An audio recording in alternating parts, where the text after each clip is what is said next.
All right, we'll just give it a minute for the attendees to start joining in because we've just gone live.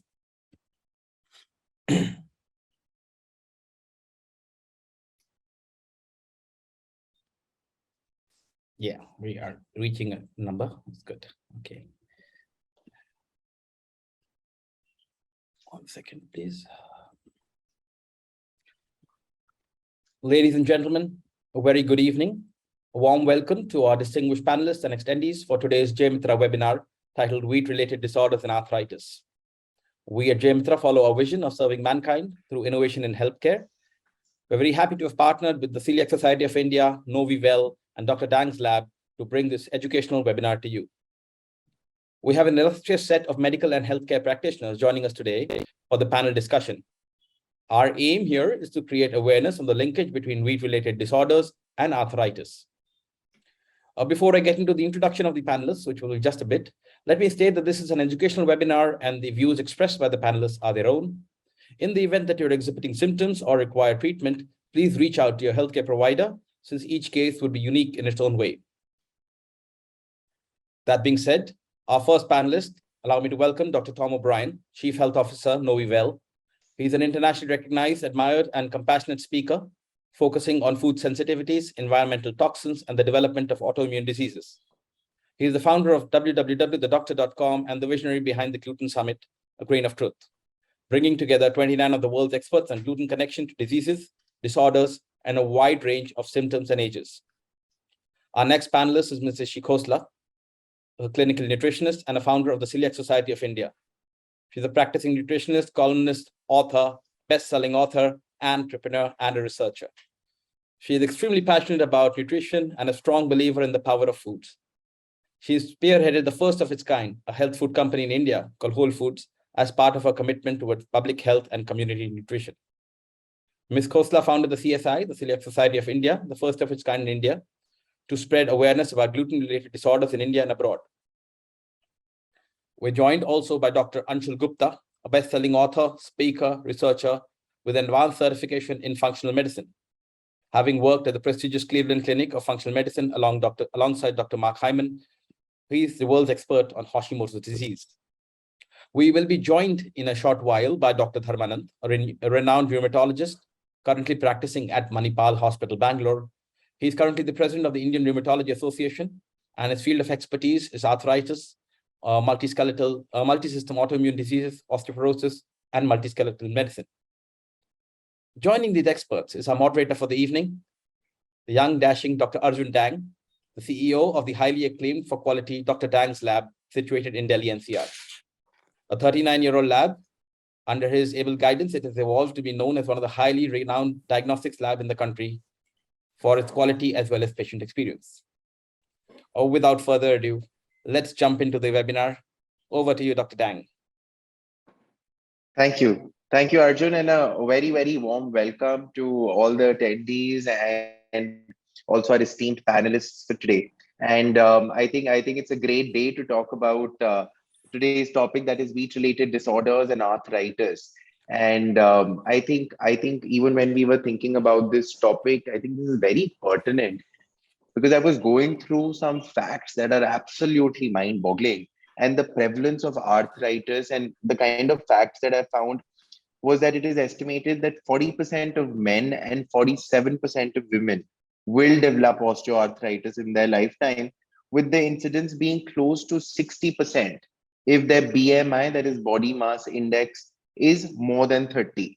So obviously more prevalent in obese people, and with such a high prevalence, I think it is time that we get together and with the experts discuss more about this disease and how to prevent it and how to manage it. Also, rheumatoid arthritis has a prevalence of 5% in women over the age of 65. So that means 1 out of every 20 women more than 65 is going to have some symptoms or some form of RA as well. Now, we are already well acquainted with the major debilitation that rheumatoid arthritis or any form of arthritis can cause. And in today's webinar, we are going to learn more about how to manage it, how to prevent it, also how lifestyle changes and diet elimination and diet changes, food, etc., can help us reduce inflammation and also manage this particular disease better. Essentially, what I feel, and obviously the experts will add to this, is that this is a vicious cycle wherein obviously once you have aches and pains in your joints because of arthritis, you can't really exercise. This leads to you not exercising, putting on more weight. This increases inflammation in the body as well, and then the vicious cycle obviously continues. So without wasting much time, and super excited to understand from everybody, I'll quickly jump to my first question, and that is to Dr. Dharmanand. Very warm welcome, sir. And I was going through your bio as well, and it's very interesting to understand and also read that. Please tell us that a hardcore medical practitioner such as yourself, and what prompted you to have so much interest in diet and wheat related issues, sir.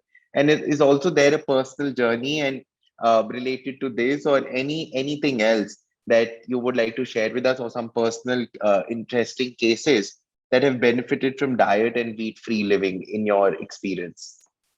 Thank you. Thank you very much for this opportunity to be amongst you all.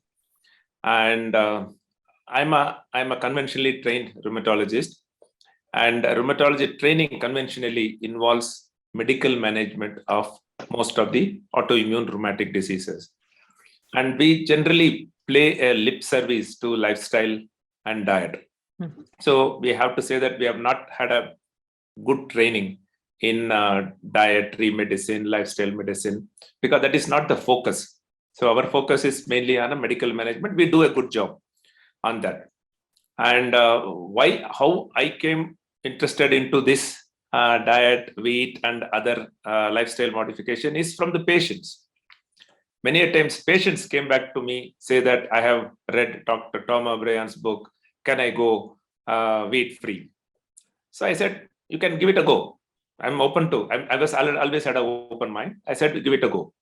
So some people came back and told that I'm feeling better.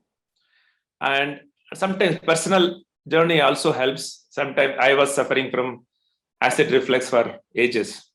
And one fine day I stopped milk, experimenting what could be the cause. I stopped milk and everything vanished. From the need to take 2 PPI, that pantoprazole or some other medicine similar to that, I have to take 2 tablets to survive at some point of time. Then stopping milk, my requirement for these medications have come to practically nil. So then that opened my eyes to the role of diet and symptoms. And also my aphthous stomatitis almost stopped after stopping wheat. So now I started becoming, okay, there is something more than what we hear. We thought initially that it is more a hype. So that is the background. So how I got interest. And the third reason is my wife is a dietitian and a nutritionist, and I have naturally have to listen to her. So I listened to her lectures. So I picked up a little bit on nutrition. And coming to my experience with treating patients apart from conventional medicine, that I can still remember a 40-year-old patient with Sjogren's syndrome. We had a lot of difficult time in controlling her disease. She had a lot of what is called as the purpuric rashes in the legs. Her legs have become totally dark because of the recurrent, repeated inflammation in her legs. And with the conventional medicine, she was doing just okay. So then we introduced, if you want to try anything more than conventional medicine, so she was open. So I introduced her to anti-inflammatory diet, and of course, which goes wheat-free diet. Within few months, and her skin cleared up, the black-looking legs cleared up, and she felt much better. She had more energy. So then I do offer now. I have quite a few other patients who have fibromyalgia, widespread aches and pains, irritable bowel syndrome, and some of them, not all of them, some of them who could try wheat-free diet and anti-inflammatory diet, lifestyle changes have done very well. But I have to admit that majority of the patients don't adhere to this dietary advice. So it is extremely difficult to change habits. Most of our Indian families have a way of eating. So if we say that don't eat this, I am from a Marwadi family, how can I stop wheat? That is a immediate question. That's impossible. So some people who could try definitely have done very well. And now I offer this to most of my patients, lifestyle changes and dietary changes, etc. Great, great, Dr. Dharmanand. That's very interesting to know your journey, and we have many more questions for you. But before that, I'll quickly jump to Dr. Tom also. And hi, Dr. Tom. How are you? Good day to you. Very well, Great. thank you. Great. So Dr. Tom, enlighten us a little bit about your experience with pain and such diseases related to joints and arthritis, if you've had any kind of interesting patient cases, and how an elimination diet or essentially an intolerance test, if it's showing that you should be avoiding certain foods, helps in the overall outcome and reduction of symptoms in any such patient. Yes, thank you. The first thing to understand is that, as far as I know, every disease of the joints and of the skin, every rheumatological disease is a disease of inflammation. The cells are on fire. They're creating inflammation, which is making the pain worse. So the first thing we have to do is understand, how am I throwing petrol on the fire? What am I doing in my lifestyle that's fueling this fire? Of course, we can take the anti-inflammatory drugs, and some of them have very small side effects. Some of them have very large potential side effects, and they're used as a last resort. Of course, if you need pharmaceuticals to function, you take the drugs. But we also have to be asking, why is this happening? Where is the petrol coming from? And that question leads us right into, what is it in my lifestyle that's doing this? Is it food?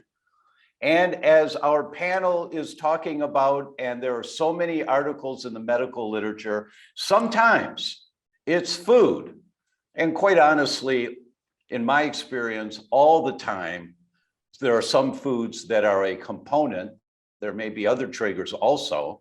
Not every rheumatological disease is because of a sensitivity to food, but all of them will have as a component of the inflammation.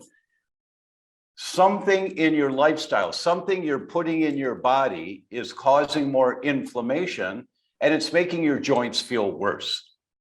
And there are many, many cases in the medical literature and in my practice, hundreds of cases. I've been doing this for 40 years, and that's embarrassing to say. I guess I'm an old guy now, but we've seen it since day one, that sometimes going on an anti-inflammatory diet makes a tremendous difference in the intensity of someone's discomfort and their pain. And it starts with newborns that may have skin problems called atopy or asthma. And many, many times when mom changes her diet, if she's breastfeeding, and that's all the baby is getting, but when mom addresses her own diet, baby's skin problems reduce. Many times that happens. And it goes all the way through. It doesn't matter what your age is. If you have an inflammatory condition, and today's presentation is about the joints and arthritises and autoimmune diseases of those tissues, if you have one of those conditions, you are never going to go wrong by exploring, are foods contributing to my inflammation? The problem, as Dr. Dhirubhat has mentioned, is that doctors aren't trained in their education on how to do this. We really need the Celiac Society of India, and they need to be supported because they're carrying this message out to the world. And so I'm so happy to be a part of this team, bringing this information to you, but we cannot expect our doctors to be able to take the time to talk to you about, well, should I eat this for dinner or this? That's the job of the nutritionist. And the Celiac Society of India is doing an excellent job of bringing this information out to everyone. Thank you. Thank you, Dr. Tom. Enlightening as always. And yes, more petrol on the fire, and to avoid that inflammation, I'll come back to you, but quickly going to Dr. Anshul as well. Dr. Gupta, very, very warm welcome. It's absolutely fantastic to have you here. And please do tell us a little bit about your work in this field, and also any interesting patient stories. Or I know that you do practice functional medicine. And what external factors, or what apart from allopathy, do you think when it comes to one's lifestyle that can help curbing these inflammatory disorders, and anything specific to arthritis, even when you look at it from a management perspective? Absolutely. Thank you so much for inviting me on this webinar. It's a pleasure being among all these extinguished great people, doctors who are trying to make a difference. So I feel humbled being here. So by training, actually, I'm also a conventionally trained doctor, but I was having my own health struggles, a lot of struggles with stomach issues, abdominal pain, weight gain, fatigue, brain fog, a lot of those things were happening. And being a conventionally trained doctor, I was just popping pills, and the pills were not giving many answers. And I was a very young professional at that point of time, had no idea about diet or lifestyle changes, or even considering that they can play a role. That's where I found functional medicine. And then the new world opened up for me, where I could see that, how different underlying processes, how underlying triggers could be contributing to my disease process. So I devised a plan, basically just making a few changes into my diet, gave up gluten, gave up dairy, it started like meditation practice, working on my stress management, took some supplements, and bingo, like in 6 months, I was a new person, lost 40 pounds in my life, brain fog was gone, fatigue was gone. I was able to reverse my eczema. I was able to reverse my fatty liver disease. You name it, which happened to me in just those 6 months. So that's where I realized this is something. It just cannot be a fluke that in 6 months, just changing a few things will make a difference. So that's what prompted me into figuring out functional medicine, doing more research into it, and realizing that there's actually science behind it. It's just not those voodoo things that we feel that, okay, well, it's somewhere out there, but there is no research behind it. We have great amount of research, which supports that a lot of these things do affect, disorders, especially autoimmune disorders. Arthritis and autoimmune disorders, has been crazily increasing in the incidence. What I noticed was that there were so many underlying issues which are contributing to these autoimmune disorders, like diet, like gluten, stress, hormonal issues, toxins in our environment. All of those things were contributing to kind of making a disease of an autoimmune condition. Now, conventionally trained doctors are doing a great job. They are trying to give some relief to these patients by the only way they know is by giving them medications, which is great. Like sometimes you need medicines. It's not the medicines are the enemy, but there is other things that can be done, like changing lifestyle, changing diet, taking certain supplements. That can play a huge role. Like in my case, this was a patient story, like 57-year-old female who came to see me because she was diagnosed with rheumatoid arthritis 5 years ago. She has been conventionally trained initially with methotrexate. Later on, she was put on these biologic medications. They made a difference, but still every morning when she woke up, her hands were completely swollen. They were so stiff that literally took her a couple of hours to be functional in her own home. She always had swelling in her legs, always had pain in her legs. Obviously, she was taking the medicines, nothing was working. So she said, well, let me try this functional medicine route. So when she came to see us, we just made simple changes. I said, let's put you on this anti-inflammatory diet. Let's remove gluten. Let's remove dairy. Incorporate more vegetables. Just put you on a supplement regimen of a few supplements which do have anti-inflammation properties, reduce inflammation in your body, and see how you do. Within 6 weeks, amazing results. Her inflammation was gone back to normal.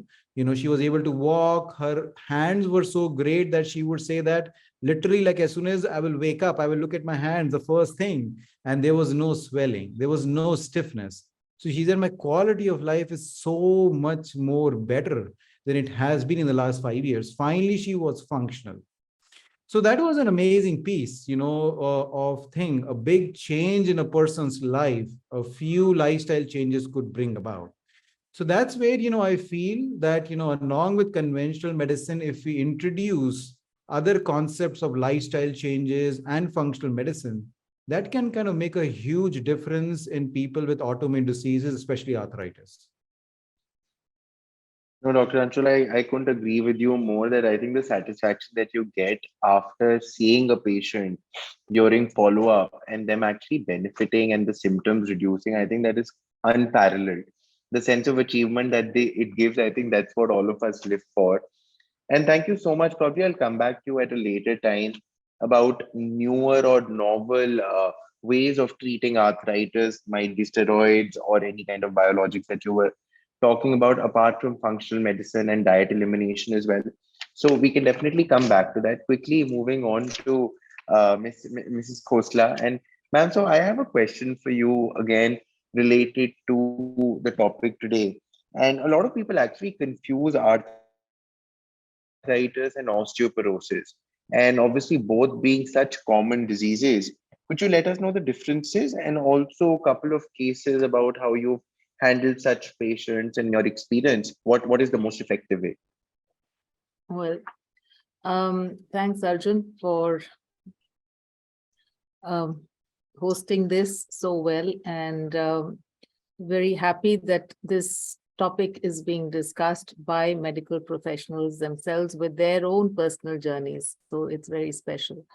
And here, you're right, a lot of patients do tend to have overlap between osteoporosis and your arthritis, simply because sometimes they can be painful in both cases, but they're very different. Arthritis is something to do with your joints and inflammation of the joints, as it just been discussed, whereas osteoporosis is bone loss, where there is more resorption than bone building, where the bones become brittle and the bone density is compromised. So they are very different, and but yes, they're both to do with connective tissue and skeletal issues. But yeah, they are different, and both also have their origin in diet and lifestyle, and of course, genetics does play a role. So yeah. To your second question, what I would like to say is that I have several cases where they're diverse in their presentation. So one of them came to me at the age of, the one I'm going to narrate in detail, came to me at the age of 48, 49. Now, these are patients who have had no history of digestive problems. They are non-obese. They have no hypertension. They have no other metabolic disorders. They have just come with pain in their joints and burning in their feet. This particular person was just otherwise normal and did not have a very strong family history of any major condition. Now we did the markers, they're not celiac, and so you just go do further checking of their blood work. Their inflammatory markers are not elevated. Their ESRs, the CRPs, and the antibody testing for arthritis, all the 3 markers we do were all negative. However, there were nutritional deficiencies and general fatigue and those kind of some non-specific symptoms.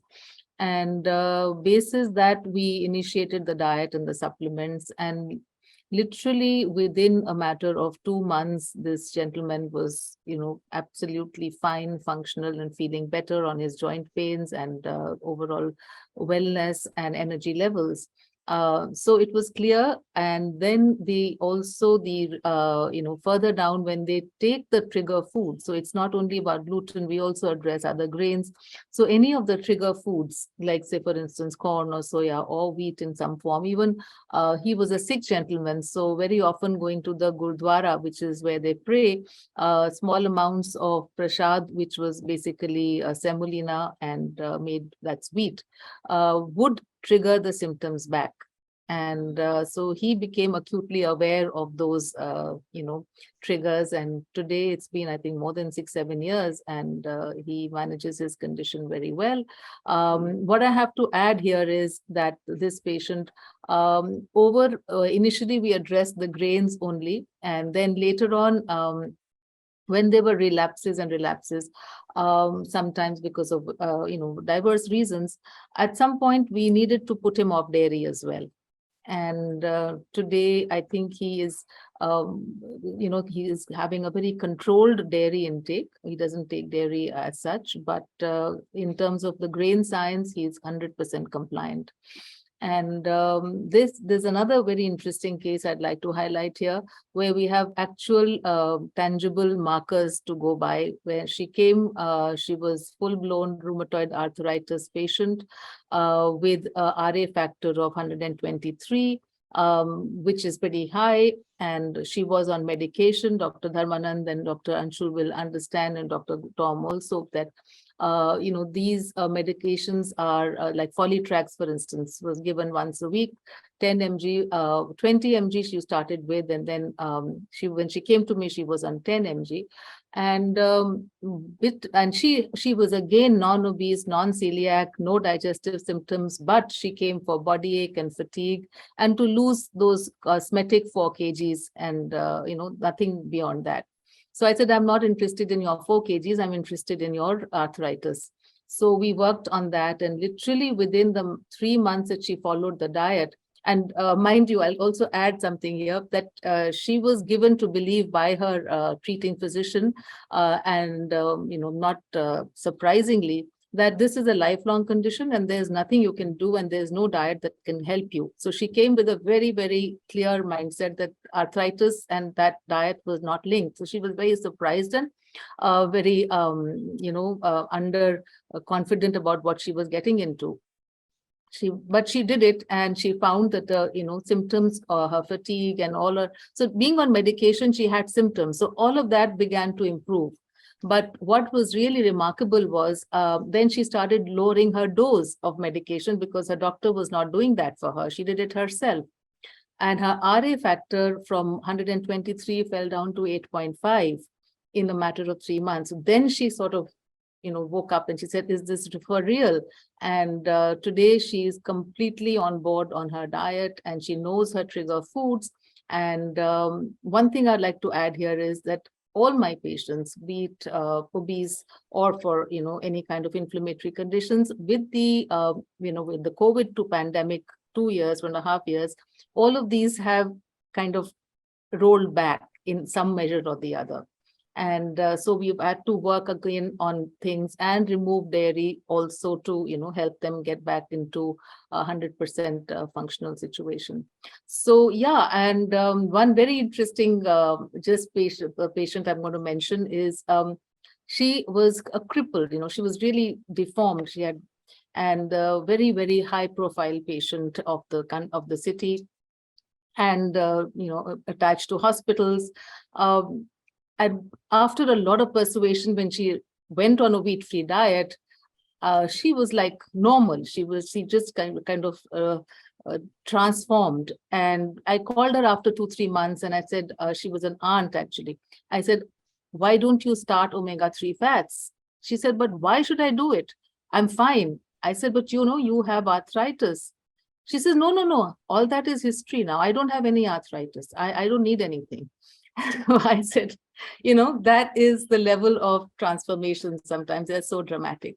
So yeah, I think this is itself just explains and showcases, while these are they can be called anecdotal evidence, clinical experiences, but certainly they have a lot of learning and insights. Thank you, ma'am. I think that's very interesting. Dr. Tom wants to add something. Please go ahead. Thank you, Dr. Dang. It's important to recognize that Dr. Gupta is not a celiac patient. He doesn't have celiac disease. And the cases that Ishi Kolsa is talking about do not have celiac disease. So there are many doctors who had been trained and they haven't experienced the difference but they've been trained, if you do not have celiac disease, you do not have a problem with wheat. That is just not true. The science is much more abundant now to show that even in these cases, such as Dr. Gupta and Ishikosa's examples, they're not celiacs. So get that out of your mind if you think you have to have celiac disease before wheat would be a problem for you. Thank you. I think that's very clear, Dr. Tom, and I'm glad you're reinforcing that. But wheat and gluten come with their own set of inflammatory, like you say, petrol on the fire or fuel on the fire, and necessarily doesn't have to be celiac. And quickly jumping to the next question, and that is to Dr. Dharmanan. And so we've been talking about arthritis. Could you quickly give us a bird's eye view of the different kind of arthritis that are there, and also give us an overview about this disease and anything else that you would like to talk about it, especially regarding the genetic testing as well. Like HLA typing is usually done for ankylosing spondylitis that we also do very often, HLA B27, etc. Is there anything from a testing or a diagnostic perspective when you are looking at these? Obviously, we know the rheumatoid factor and the anti-CCP and the anti-nuclear antibody, etc. But anything more novel in that? And also, Dr. Dharmanan, another thing that Ishi ma'am had just mentioned, and she was talking about the prevalence of arthritis also and post the pandemic. Do you see any relation with it? And what is your view on the same? Thank you. There are more than 100 types of arthritis. So people think that arthritis is a single disease, but there are more than 100 causes for it. And believe me or not, there are only 3 or 4 arthritis you'll have test positive, either HLA-B27 or autoantibodies. There are many more arthritis will not have any autoantibody test. So the diagnosis based on the clinician and clinical features, etc. Barring couple of arthritis like osteoarthritis, which is predominantly age-related, gout, which is more due to high uric acid and metabolic syndrome, almost all other arthritis are of autoimmune etiology. So what is autoimmunity? Autoimmunity, like genes, there are some genes which predisposes you to autoimmunity. They don't cause autoimmunity, but they predispose. And genes plus environmental factors, and to a certain extent, gender. Genes plus gender. Female gender is more likely to have arthritis, autoimmune diseases. When they are exposed to environmental factors, they develop autoimmune arthritis. And the most common environmental problem is increased intestinal permeability and wheat and so many other food and our food habits, processed food, etc., can increase the chance of increased intestinal permeability and predispose one to develop an autoimmune disease. And the most common arthritis is rheumatoid arthritis, which is a polyarthritis. That means it can affect many joints of your hands. And another one is HLA-B27 related arthritis called ankylosing spondylitis. 90% of the patients with ankylosing spondylitis can have a gene called HLA-B27. But HLA-B27 occurs in almost 5% of the population, depending upon the population checked. So it is not the gene which makes you to develop an arthritis. The genes plus some environmental factors which determine who is going to develop ankylosing spondylitis. And lupus and many other autoimmune diseases also have arthritis. And coming to COVID and COVID vaccination. And COVID is a non-specific immune stimulant. So people who are predisposed, genetically predisposed to develop an autoimmune disease, infections like COVID or Epstein-Barr virus and many other viruses can stimulate the immune system non-specifically. And these patients can go on to develop autoantibodies. That is called preclinical autoimmunity. And if they have additional genes and additional risk factors over the time of their lifespan, they can go on to develop an autoimmune disease. Great. No, that's very interesting, and I wish we had more time on this topic. But I see a lot of questions from the audience also, so I'll quickly try to finish up our questions first. So, Dr. Tom, my next one is to you, And Dr. Tom, we see that some people develop arthritis while others don't. There might be genetic factors involved in this causation. However, are there any risk factors, particularly environmental factors, that make one susceptible to developing arthritis? Environmental factors are the trigger that sets off all inflammatory diseases. You will have a genetic vulnerability. There's two things that determine your vulnerability as to what disease you develop. The first is your genetics, and you really can't do anything about your genetics. That's the deck of cards that you were dealt in this lifetime. That's what you've got. But it doesn't mean you're going to get the disease. It means that it's the weak link in your chain. If you pull at a chain too hard, it always breaks at the weakest link. It's at one end, the middle, the other end, your heart, your brain, your joints, your kidney. Your genetics are the primary component of what determines where the weak link is. Inflammation is the pull on the chain. So don't pull on the chain so hard. Learn how to live more of an anti-inflammatory lifestyle. That's the big picture view. I said there were two things that make you vulnerable. One is your genes. The other, and this is a geek word, I'm sorry, antecedents. The antecedents are how you live your life. For example, if you eat tuna fish 2 times a week, you're very likely to have mercury toxicity because most of the tuna in the world is high in mercury now, unfortunately. That's an antecedent. That's how you live your life. So the two things that determine where your weak link is, where you're going to develop a disease if you pull too hard, are your genetics and how you live your life. You can't do anything about your genetics, but you can do a tremendous amount of how you live your life.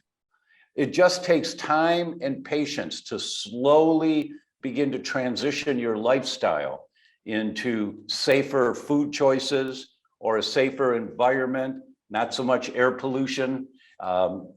In many places in India, especially Delhi, we were talking before this event began, how the air is so bad now. Everyone needs to be working on cleaning the air inside their house with air purifiers or house plants. House plants will clean the air for you.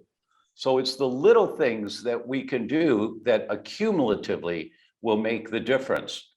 But the answer to the question is where you develop your inflammatory condition is determined by your genetics and how you live your life. Absolutely. We will all remember that, Dr. Tom. And moving to Dr. Gupta now. And so Dr. Gupta, my question is an elaborate one because I'm trying to cover maximum points. And the first point to you would be about the increasing trend and the increasing incidence of arthritis. Also, arthritis in children, that is juvenile arthritis, is that becoming more common? What do you think are the reasons for this increasing prevalence? And also, again, we do see in certain statistics that women are affected more by this disease. And also any special considerations or precautions to prevent arthritis for pregnant women. So these different strata, I would like to understand from you what you feel about the prevalence and also any other insights on this.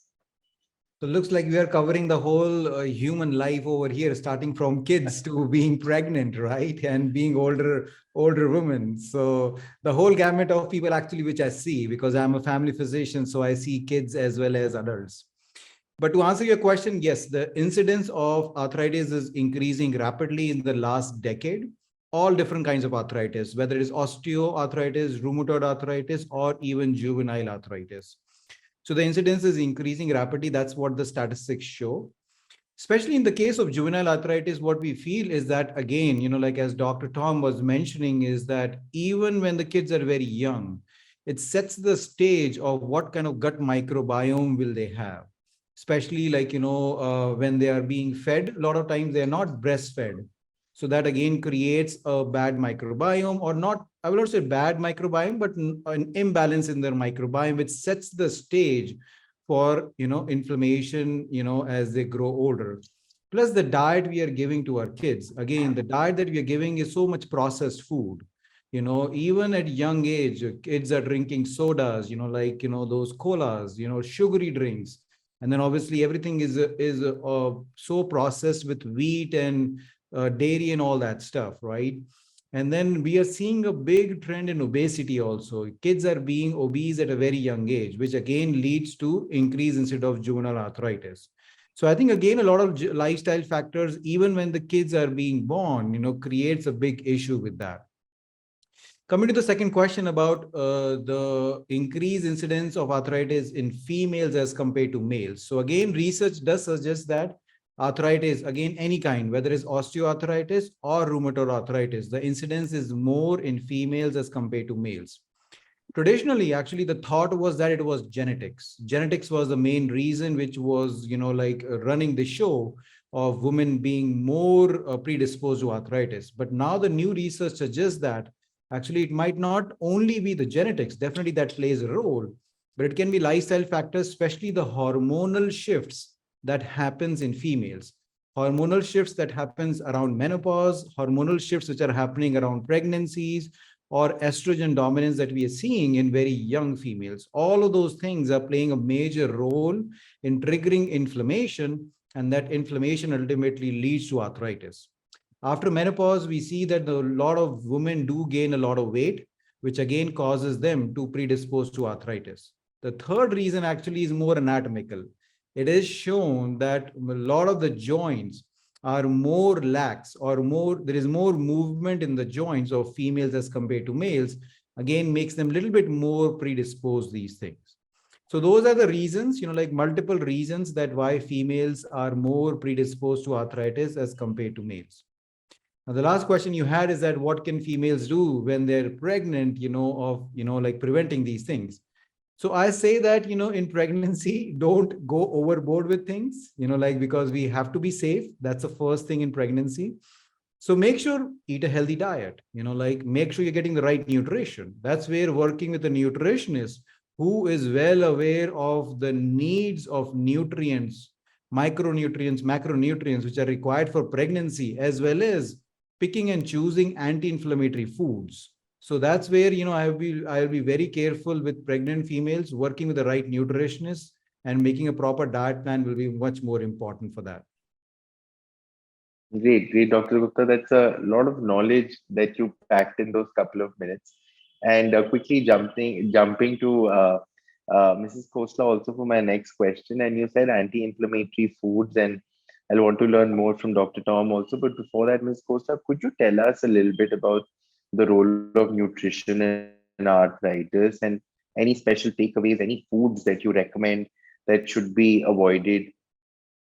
Well, certainly I will do that. But I think Dr. Dharmanand had raised his hand for something. Please tell, Dr. Just add one comment to the speaker. So when you are pregnant, and try to not get scared of normal vaginal delivery. If you have your baby born through vaginal route, you would have given them a very good start on the microbiome.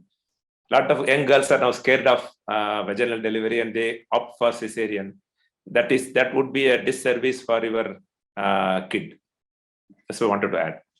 Yeah. And on that, noted that. Yes. Yeah, that's a very important point. And on that note, I will just also add that if the mother is wheat sensitive or is making antibodies against gluten, these actually in the third trimester, the gut becomes far worse than in the initial parts of the pregnancy. And there is what we call a placental crossover, which happens to the fetus of these antibodies. And so it is like an unwanted gift to the baby even before he's born, or he or she is born. And so I guess maybe one of the things which sets the stage for juvenile or early arthritis and inflammation.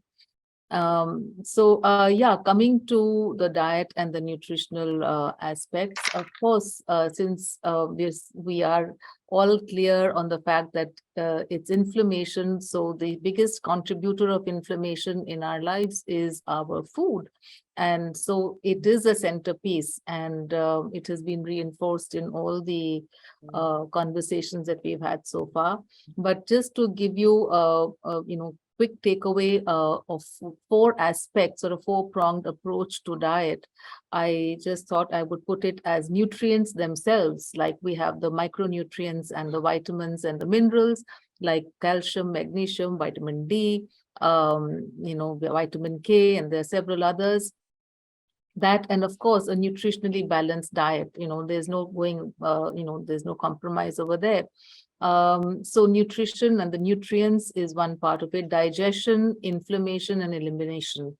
So digestion, we are talking about the gut, how poor digestion can accumulate toxins. The mechanism we don't have to worry about, but definitely it is correlated with inflammation, and we do see those differences when digestive health gets better. We see the aches and pains in patients getting better.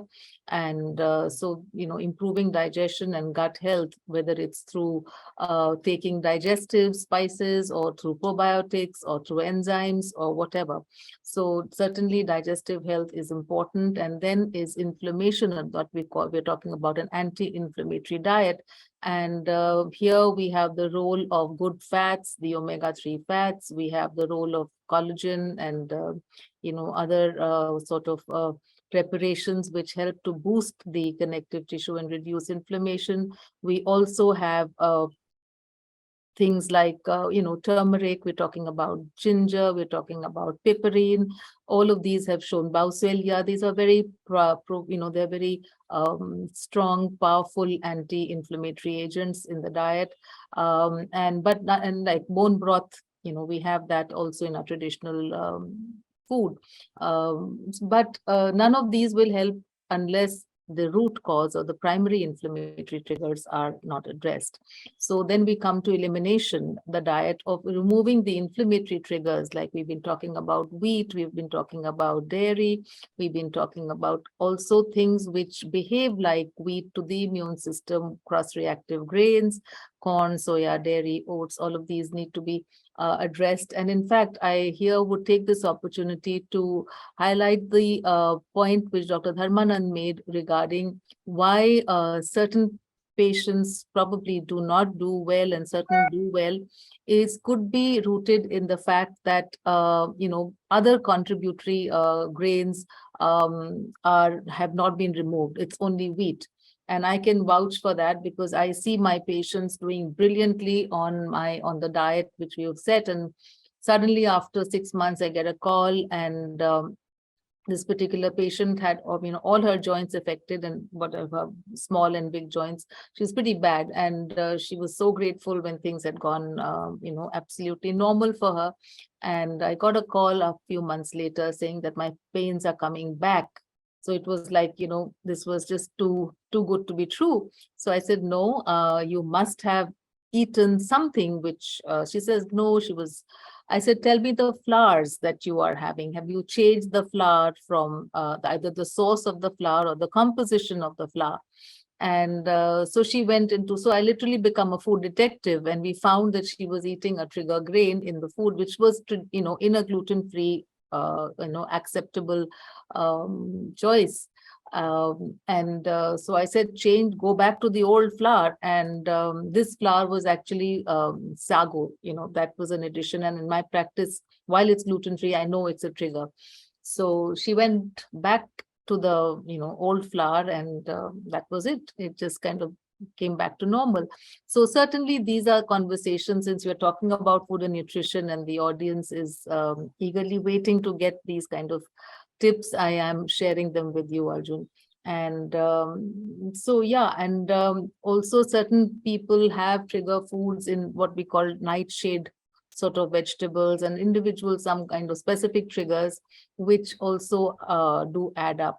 So I think nutrition is a centerpiece, and we need to work with the patient closely to get to the right kind of diet for them and to address their supplements and their lifestyle. Thank you, ma'am. So, Dr. Tom, quick question that Mrs. Kosa reminded me of when she said food detective, and also I think she's covered all aspects. Just a little aspect about probiotics and the use of probiotics and how you explain that we are increasing the good guys in the gut. But does that hold true with arthritis as well? And also the second, the inflammation and the gut connection, we do understand very well. But do you see a similar connect or a similar bridge between joint inflammation and food as well? So could you explain these two things to us? Yes, of course. One of the contributors of the fuel causing the inflammation in the joints, a very common one, is something called LPS. That's lipopolysaccharides. It's the exhaust of bad bacteria in your gut. If I exercise hard and the next day my muscle is sore, we know that's from lactic acid. Lactic acid is the exhaust of your muscle cells when they're working. The bacteria in your gut have exhaust. The good bacteria have exhaust. The bad bacteria have exhaust. They're called metabolites. That's the fancy word. 36% of all of the small molecules in the bloodstream are the metabolites, the exhaust of the microbiome in your gut. Over 1/3 of all the small molecules in your bloodstream are messengers from the gut going to your body. We know that for every one message from the brain going down, telling the gut what to do, there are 9 messages from the gut going up, telling the brain what to do. The ratio is 9-to-1, that the boss of your brain hormone balance, called neurotransmitters, the control mechanism is the messages from the microbiome in your gut. So if you have depression, you always have to include treating the gut. If you have anxiety, you always have to include treating the gut. If you have Parkinson's, you always have to include treating the gut. My message is we always have to include treating the gut. When you are treating the gut, if you have not enough of the good guys and too many bad guys, you have inflammation in there. And the inflammation causes leaky gut. And it's the leaky gut that allows the exhaust of the bad bacteria to get into the bloodstream. And it's notorious for being the fuel on the fire of inflammation in your joints. So it all comes back to get a healthy gut. That's a very important component when you're dealing with joint symptomatology, is always include focusing on more good guys in your gut, which will dominate and calm down the number of bad guys. And the more good guys you have in your gut, the more the messages go into the bloodstream, the exhaust of the good guys that says, chill out, relax, less inflammation. That's the message that we want circulating through our bloodstream. And a primary contributor to that is the balance of the good guys and bad guys in the gut. Thank you, Dr. Tom. So I think we're running out of time, but I'll quickly go to Dr. Dharmanand for my last question to the panel before, if we have time, we'll take a couple of questions from the audience. So Dr. Dharmanand, in your experience with arthritis and treating patients of arthritis, there are a lot of novel techniques and tools, even in allopathic medicine, that we use to treat them and manage them. But in a nutshell, for all of us to understand what are the novel techniques that we have, and also whatever we've discussed today, any key takeaways from your side to our audience from a non-allopathic perspective as well that we can all remember? Yes. See, the treatment of autoimmune diseases and arthritis have really revolutionized in the last decade or so. Even when I joined rheumatology 25 years ago, we could see a lot of patients who are crippled with a lot of deformities, with a lot of kidney failure, etc. Now the current modern medicine management is focused on what is called as disease-modifying drugs and biologicals. Biologicals are specific targeted immune missiles to quench or downregulate the hyperactive immune system. So we are putting out the fire. And if the fire is allowed to continue in the joints will get damaged. So inflammation multiplied by time will lead to damage. So damage is not preventable or not treatable. So at a very early stage, if you are able to identify an arthritis, it is eminently treatable with the current modern medicine. The current technology is biologicals and very targeted. We know the immune system, what happens in the arthritis, what happens in the autoimmune process. We know very well now. We are able to use very selected guided missiles. So we are doing very well there. So our patients are no more crippled. But all of these things come with a price. When we are trying to alter the immune system or mess up with the immune system, sometimes we get nasty surprises in the form of unusual infections, side effects, unexpected side effects, cardiovascular side effects, etc. So we need to treat these patients when the patients have a lot of inflammation. But on the long term, we should look at the lifestyle, which includes the diet, and we include sleep, includes exercise, includes relaxation, includes me time, includes socializing. If they improve everywhere, then you can reduce your inflammation. Like Tom was talking about, you can reduce the inflammation load, and your requirement for powerful, potentially toxic medications come down. You can have potentially a good drug-induced remission, or if you are lucky, you can have a drug-free remission. And you have to understand that we are not curing it. Your tendency to develop the disease remains. Your genes don't change. Your gender don't change. If you go back to your old ways, environment, go back to your like altered lifestyle or not so good lifestyle, the disease can come back. So it is whatever lifestyle changes, it is a long-term, lifelong process. This would be my message.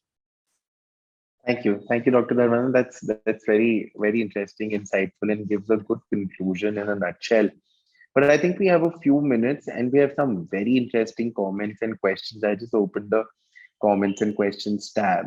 So first, I'll read this comment by Nikki McKenzie, and she says that my daughter is a doctor in the UK, and she says that they have very little training in nutrition, and she realizes how important it is.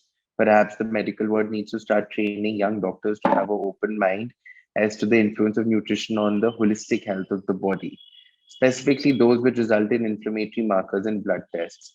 So that's something that probably all of us agree with. And thank you, Nikki, for that great comment. And also, we have many questions. So my apologies if I miss out some. But this is a very pertinent question. Even I have thought about this earlier. And Richa has asked us that what are the supplements that one must take if you are on a gluten-free or a wheat-free and a dairy-free diet? So Dr. Tom or Ms. Khosla, one of you, if you could answer that. That's a very critical topic because there is a danger to the gluten-free diet. Somewhere, depending on the study you read, between 78 and 81% of the food for the good guys in the gut, the probiotics in the gut, the food is called the prebiotics. And about 80% of the prebiotics in the Western diet come from wheat. Not everything in wheat is bad for you. There are many good things in wheat, but the bad outweighs the good. So you have to find other sources instead of the wheat. When you go on a gluten-free diet and you start feeling the benefits, your energy goes up, you lose some weight, your skin clears up, your joints start feeling more relaxed, whatever the benefits are, they happen because the amount of inflammation is going down. But when you substitute gluten-free products, breads, cookies, muffins, for the bread, cookies, and muffins you used to eat, the gluten-free products they are not food for the good guys in the gut. They have no prebiotic value. They're just white paste. And when you start eating those, the good guys in your gut begin to starve. They die off. And the result is 6 months, 8 months down the road, your gut is not in very good shape because the balance of good guys and bad guys has been altered. So you must always include feeding the good guys in your gut. Eat fermented vegetables, eat root vegetables, and the Celiac Society of India has all of that information available for you so that you learn what foods do I now include in my diet more regularly. Great. Ms. Khosla, anything from your side on this? Or Yes, should I of go to the course. next? But Dr. Anshul, would you like to substantiate something on the supplements? Because Right. So, I mean, Dr. Tom actually pointed out that, definitely diet is a cornerstone. So including prebiotic foods are very important. You can always include supplements which do have prebiotics and probiotics into them. So if you are really sick and you want to do that, that is definitely a great option for a short-term basis until the food kind of takes over things for you. But otherwise, if you want to talk about specifically supplements, which are related to either gluten-free or vegetarian diets, or, diets, for anti-inflammatory purposes. So vitamin D is one of the very important supplements that, we all are aware of, but I always want to repeat it again and again so people are aware of it, because majority of the population, whether it is in India, whether it is in US or wherever they are low in vitamin D. And it is very important to replace vitamin D. One of the major problems which I see, especially physicians, wherever they do tell people to take vitamin D, but very short amount of time. You take the vitamin D for 2 months, you stop it, you're done with it. Well, in reality, you need to continue supplement with vitamin D on the long-term basis because there is not much food sources of vitamin D. And unfortunately, we don't get exposed to sunlight as much as we would like to. So you don't replenish it. So vitamin D, very important supplement. I think majority of people should include that if they're low into it and continue to do so. Don't stop it. Maybe you need a lower dosage. Make sure you talk to your physician about the proper dosage. Curcumin is another supplement, which I again like to point out can be very, very important anti-inflammatory supplement, especially for arthritis, wherever they are.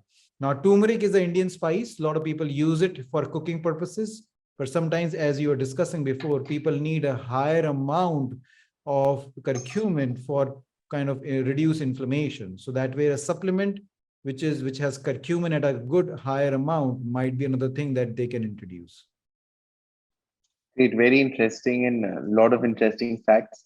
Yes. I'd just like to please add go ahead. a few of the ones which I like to use, including, of course, good source of calcium along with magnesium is critical. And in addition, addressing nutritional deficiencies which are beyond these, which are just, vitamins B and C, etc. In addition, I like to suggest Dr. Anshul has mentioned turmeric and curcumin, even things like piperine are bioenhancers, and they tend to potentiate the benefits of these, along with ginger, boswellia, glucosamine, and collagen. And a lot of these supplements are easily available, but they can also be taken as food. Just making a rich bone broth is a good idea with ginger and turmeric and other anti-inflammatory, greens and mushrooms, etc. So diet can be, worked around both with supplements and with food. And yeah, I think pretty much this, and we have in India digestive herbs.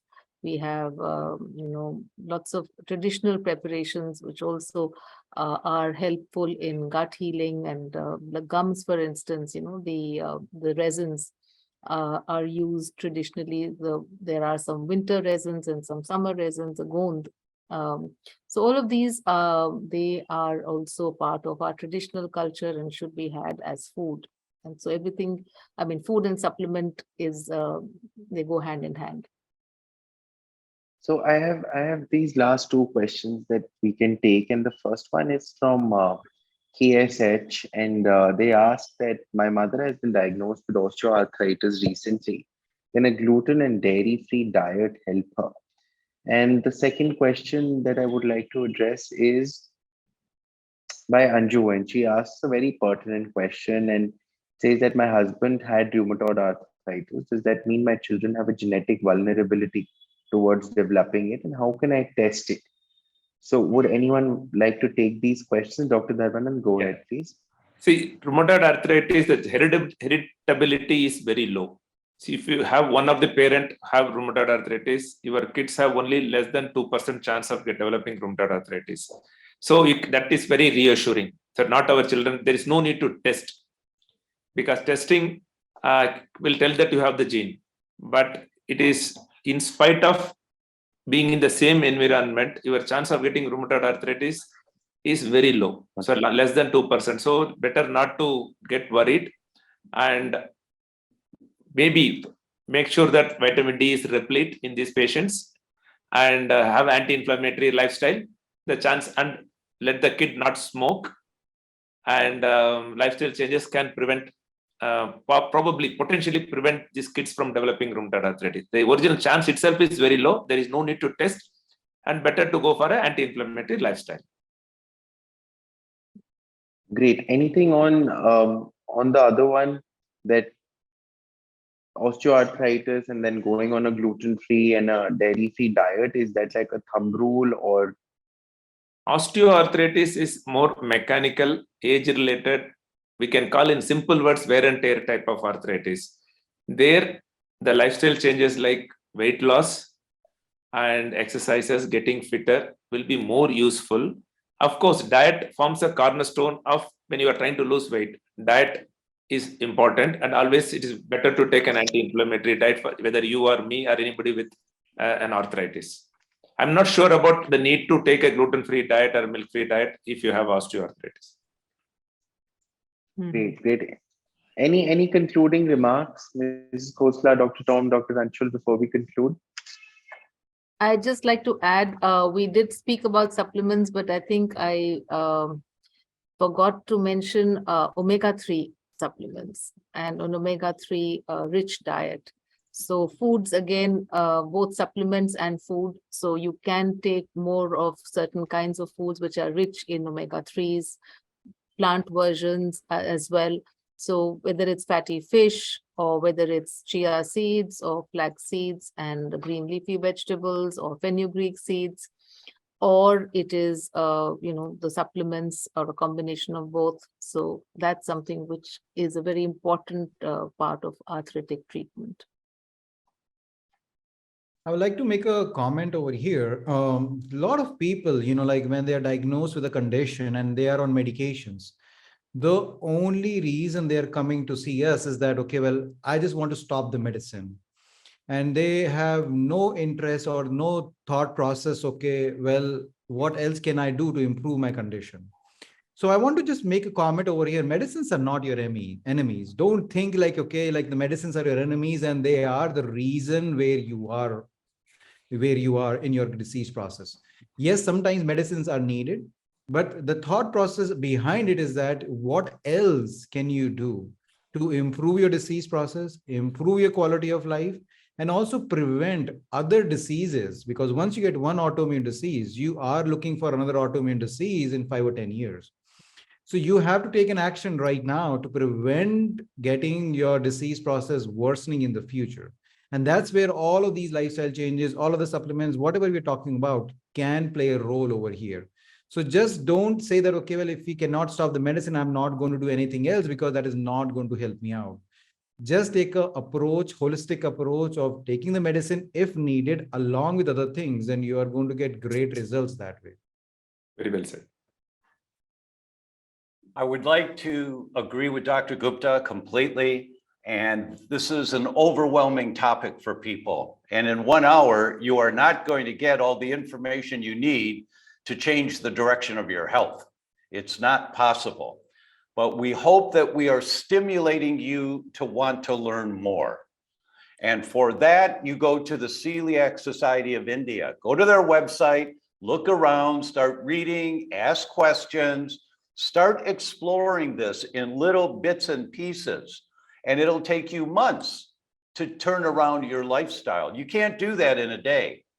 My book is entitled The Autoimmune Fix, won the National Book Award because it's a very good book explaining how the inflammation develops in your body, so that it's a good resource for you. But go to the Celiac Society of India for the day-to-day information. Start asking questions. Be patient with yourself. Know that it's going to take time to learn what to do and how to do it.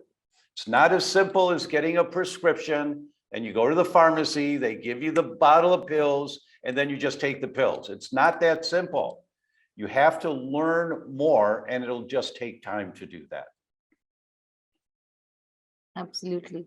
And just one last comment on this, since we have spoken about celiac disease and we are the Celiac Society of India, a lot of patients come back and say, oh, we don't have celiac, our celiac test is negative, so why are we on a wheat-free diet, and what are the tests, therefore, which can document something like a leaky gut or a wheat sensitivity, which is beyond celiac. So we do have tests and food intolerance tests, IgG tests in India now, which are getting more and more easily available. Many labs are doing it, but so obviously seek professional help whenever you get these done and when you need to interpret them. But certainly there are I would say, somewhat new tests which are which should be made use of, and just a celiac negative test does not rule out the fact that you are reacting or making antibodies to wheat. Thank you, Mrs. Khosla. I think we would need another session for non-celiac gluten sensitivity, all the tests that our lab also performs for this, and what clinical application also that has, but probably another day. But thank you so much, Dr. Gupta and Dr. Dharmanand, and Dr. Tom, as always, you are fabulous. And Mrs. Khosla, thank you for your time. And of course, our entire group of attendees who've attended today. I think we had a few hundred attendees, and thank you to our sponsors. And over to you, Arjun, so that you can end the session. Thank you. Thank you all so very much. This is quite the eye opener when it comes to linking of wheat-related disorders and arthritis. In fact, I would say what you eat is what you become or not become. Right. And I've learned that with my association with the CSI, with Dr. Tom, Dr. Dang, for the last 4 or 5 months, we've been conducting these webinars. And I would say today was very, very informative. And, it pushes you in that one direction. It just opens your eyes and pushes you in that one direction that, look, you need to eat food which is non-inflammatory. And, if you get that fact right, I think we've done our job. We've done our bit for humankind. Right. Thank you, everybody, and look forward to our next webinar, right? This is going to be a good series. Thank you all. Have a good day. Thank you, everybody. Bye-bye. Thank you, everyone. Thank you. Thank you. Bye.